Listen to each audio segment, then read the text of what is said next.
Hi, I'm Desiree, Talia's mom, and ACCO has asked that Talia be featured today for the 71 years of life lost. Here is what I wrote. 71 lost years, a mother's perspective. What if she had another 71 years? Why 71 years? Because that is what I'm told is the average amount of time that is stolen from each child who is diagnosed with childhood cancer. To truly grasp the implications of my daughter's 71 lost years, you must first understand that Talia Joy Castellano was always different. From her very first breath, it was clear that this beautiful little being was going to be exceptional, someone truly amazing. Never one to be rushed, Talia emerged when she was good and ready, her bright, inquisitive eyes assessing her new surroundings with remarkable perceptiveness. She had this innate wisdom about her that made you feel like you were in the company of an old soul who somehow knew that she was here to serve a greater purpose. Long before the diagnosis, you could just tell that in given the opportunity to rule the world, Talia would have done so with a fairness and wisdom that our world desperately needs. Her childhood appeared to progress normally at first until she started exhibiting signs of recurring illnesses that were difficult to treat. As with most childhood cancer cases, the initial diagnosis was not cancer, but rather the usual childhood ailments that could explain her symptoms. Growing pains, the common cold, ear infections, lactose intolerance, etc. When Talia was 7, she experienced flu-like symptoms that did not respond to the usual run of antibiotics, and my motherly instincts kicked in. Something about this just felt wrong, and after a few doctor's appointments and a second run of antibiotics, it was time to visit the emergency room. Looking at the chest x-ray and seeing a mass, I was gripped with a profound sense of palpable fear and dread. And then they said it. Those fearsome words that no one wants to hear. Certainly a mother whose sole mission in life was to keep her children safe. It could be cancer. With sweaty palms and a racing heart, I obviously hovered over the doctor as he ordered the diagnostic test and surgical procedures that would seal my daughter's fate. The initial indications indicated lymphoma, and as I struggled to digest this disheartening information, the second round of tests and biopsy came back, and the doctor solemnly uttered the words that will forever be etched into my brain. Talia has neuroblastoma. I knew from this grave tone that this was a serious diagnosis, but I had no idea what neuroblastoma actually was and what it meant for the future of my baby, my precious little girl. I began making calls to update friends and family who were awaiting the test results, but when I mentioned neuroblastoma to my friend who was a nurse, I was met with an eerie silence from the other side of the phone. It was at that moment that I truly began to panic. What did she know about this horrible disease that I didn't? Over the next few months, we learned a great deal about the type of childhood cancer known as neuroblastoma. And each new piece of information was always followed with a great deal of concern, uncomfortable silences, and demoralizing statistics. I began to hate percentages as I learned that because of this cancer, my 7-year-old daughter's chances of survival were horrifying low. What was happening? Why is this happening to my daughter? So many questions flooded my sleep-deprived mind, and now frantic searches for more information consumed my entire being. The numbers must be wrong. There had to be more statistics, better ones that would give us hope. The doctors must have missed something. Every day felt as though I was trapped in my own worst nightmare as I tried to navigate this new unwelcome life we had been forced into. The words, "Your daughter has cancer," echoed constantly in my mind and invaded even my dreams, ensuring that there was not a moment's reprieve from this disease. It is difficult to put into words what it feels like to watch your child is ravaged with surgery, chemo, and radiation, and to be powerless to do anything but hold her and love her as she withered in pain, vomiting up any tiny morsel her sickly body tried to digest, helplessly watching my daughter's hair fall out in clumps until she was completely bald, and being unable to protect her as her pure and innocent little body was marked with needle sticks, bruises, and deep scars from countless surgeries.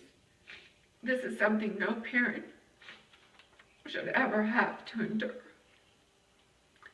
Just as no parent should ever have to listen to the best doctors in the country give their child a terminal diagnosis. Ironically, as I began to despair, Talia's strength and spirit grew stronger. At first, it was incredibly hard for her. Her spirit seemed to become limp and gray as she was dragged along from seemingly endless surgeries and treatments. But then that innate spark from within somehow pushed its way out, and she began to fight.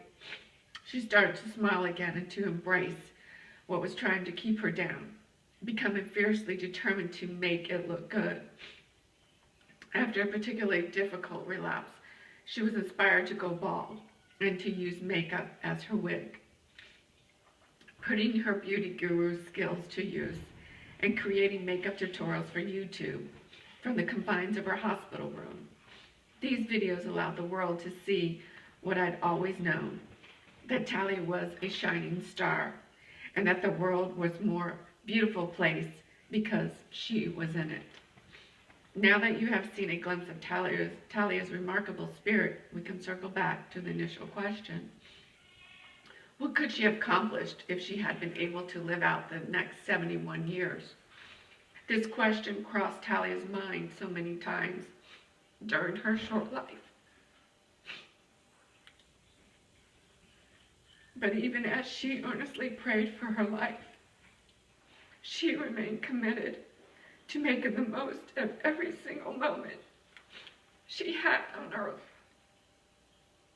As a mother, I can't help but think about 71 years of missed milestones. She would have gone to high school. She would have learned to drive. She would have gone to prom, wearing the most amazing dress, which she inevitably would have designed herself with a flawless makeup look to match. She would have graduated high school and possibly gone up to college. After a few heartbreaks, she would have found the love of her life. And together, we would have planned an over-the-top wedding with a 20-tier cake and a dress that could somehow shoot fireworks and glitter into the air. If you follow Talia, you know that there are an infinite number of possibilities as to what she could have accomplished with another 71 years. The thought brings a smile to my face, even as tears are streaming down my cheeks. I know with complete certainty that Talia would have drawn from her strength and charisma to garner mass support for the ongoing battle against childhood cancer. I can envision her leveraging her entrepreneurial nature to start some sort of celebrity fashion and makeup line, where all proceeds would be utilized to fund the largest childhood cancer research initiative this world has ever seen. Talia accomplished everything that she put her mind to, and above all else, she wanted to find a cure for childhood cancer. In my heart, I know she could have, if she only had another 71 years. During Talia's 6.5-year battle with cancer, she received treatments that were formulated for adults because due to lack of funding, there are no new childhood cancer treatments for neuroblastoma.